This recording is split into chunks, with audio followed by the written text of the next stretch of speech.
parents, a loved one dying, their trauma could be higher than person A who experienced a murder, right? Because let's say they already had anxiety, right? Let's say they've already been through domestic situations, right? Whatever thoughts, okay, that you're thinking, stop it. You can even say that out loud, stop.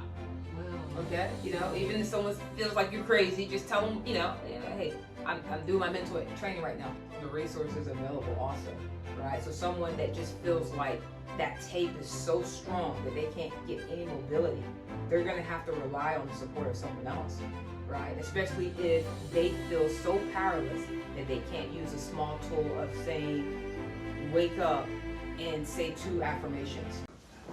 Yeah. Okay. So, how you doing? I'm doing well, thank you. Yeah, so it's good to see you. It's good for you to be here. It's nice to meet you. Thank you. Thank you for the invitation. Really appreciate it. Yes, I'm glad. So, I want to ask you, who are you and what do you do? Yes, good question. So I'm Dr. Esther Odamah, and I am a therapist out here in Houston, Texas.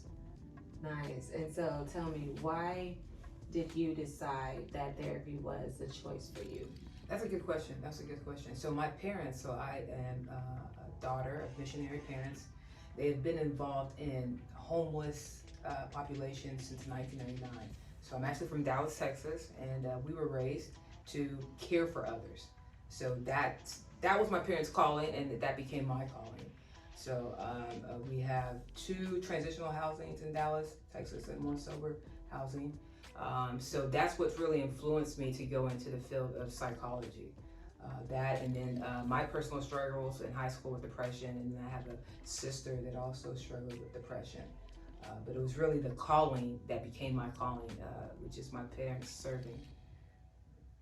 Wow, that's so beautiful. That's so amazing. So, how did your parents, having that transitional home, how did that impact you?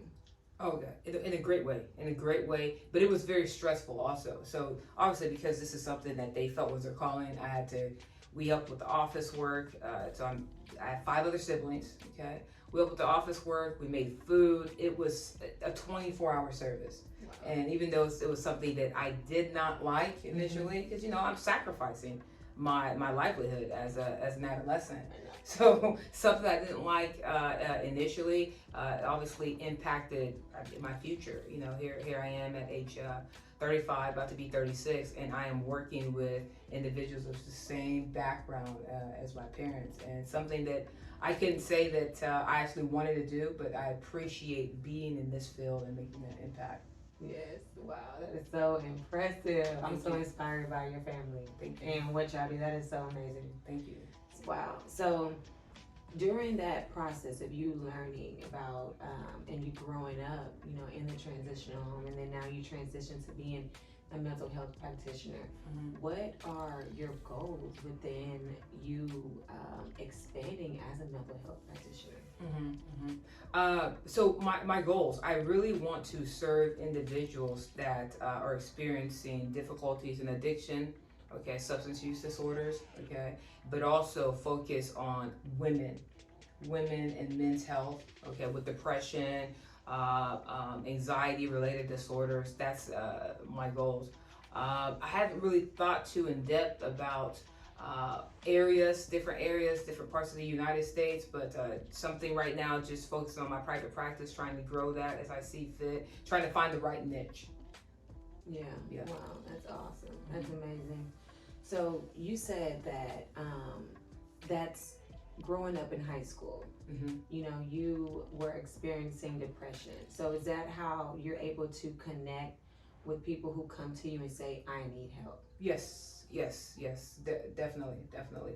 And then of course how the influence of my parents, they were pastors also, of course being part of a faith-based organization and missionaries. Religion was important to us growing up. So my experience with depression, and of course coping and recovering from depression, that's what made me really motivated to help individuals experiencing depression and anxiety. Just knowing that it is possible. Yeah. It is possible to be free from depression and anxiety related disorders, and to regain a new identity.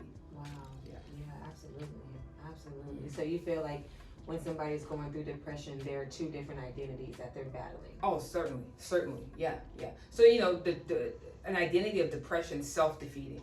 It's self-defeating. It's dark, right? It's excluded. Okay, there's no hope. It's hopeless. Okay, and to really break out of depression or any sort of mood-related disorders like PTSD, you have to be focused on developing a new identity, because that old identity associated with depression, you can't participate in newer behaviors that are related to growth and change if you are stuck on keeping that identity of depression, of trauma. You have to break out of it. Wow. And so what if the trauma that you are experiencing is almost like a stronghold, as if you are wrapped up in a blanket and somebody tied you with tape? What are the first steps? Are you cutting through that slowly? Are you breaking through that fastly? Or are you having somebody come and help you unwrap that tape? What is that first step of breaking that stronghold off of you? That's a good question. That's a powerful analogy also, the stronghold of tape. It just really depends on the individual, and it really depends on the severity. It depends on the resources available also, right? So someone that just feels like that tape is so strong that they can't get any mobility, they're going to have to rely on the support of someone else, right? Especially if they feel so powerless that they can't use a small tool of saying, wake up and say 2 affirmations, And so they're going to have to rely on their social support network. But so let's say person B, throughout their life, they've been resilient, right? So they have the resources and they acknowledge that the resources, so it's just empowering them and giving them the right steps to use to break that tape. So they may be able to cut the tape by themselves, as opposed to person A, who just feels completely hopeless, is probably experiencing more severe trauma, right? And has no willingness at all to break through that and develop a new identity. I see. Okay. Wow. That's powerful. A lot of people who don't know the difference between. So do you think that there's a level of trauma? Like if there's a level of A, B, C, do you feel like there's a level of whoever went through the most trauma is going to deal with the most issues, and whoever deal with the less trauma is going to deal with less issues, and they're able to break through depression easier than someone within those different levels? That's a good question. So, so let's say that individuals were exposed to different types of trauma. Trauma is trauma, right? So let's take the society standards and say, okay, person A witnessed, a traumatic event pertaining murder, and person B witnessed a traumatic event pertaining to a loved one dying, right?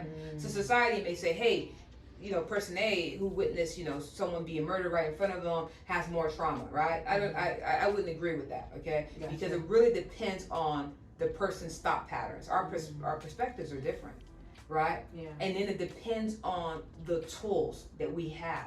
It also depends on any pre-existing mental illness. Wow. So person B that experienced, a loved one dying, their trauma could be higher than person A who experienced a murder. Right? Because let's say they already had anxiety, right? Let's say they've already been through domestic situations, right? And then let's say that they have no family to support them in that, right? So the excess of their trauma could be compounded far more than person A. Wow. Yeah. So it really just depends on how they perceive the situation, because there have been individuals that have experienced traumatic events, let's say from war, and it's like they've been diagnosed with PTSD, but then you just see their lives and it's like, it's healthy, it's positive development, and it's like, what the heck, what are they using? How are they able to recover from this? It goes all back to their thought processes, which impacts their behaviors. And then of course, the environments that they're placing themselves in. Yeah. Right? And the behaviors that they're doing. So they're better able to cope with that trauma as if their lives never experienced any sort of traumatic disorders or traumatic events. Wow. Yeah. Wow, that's so powerful.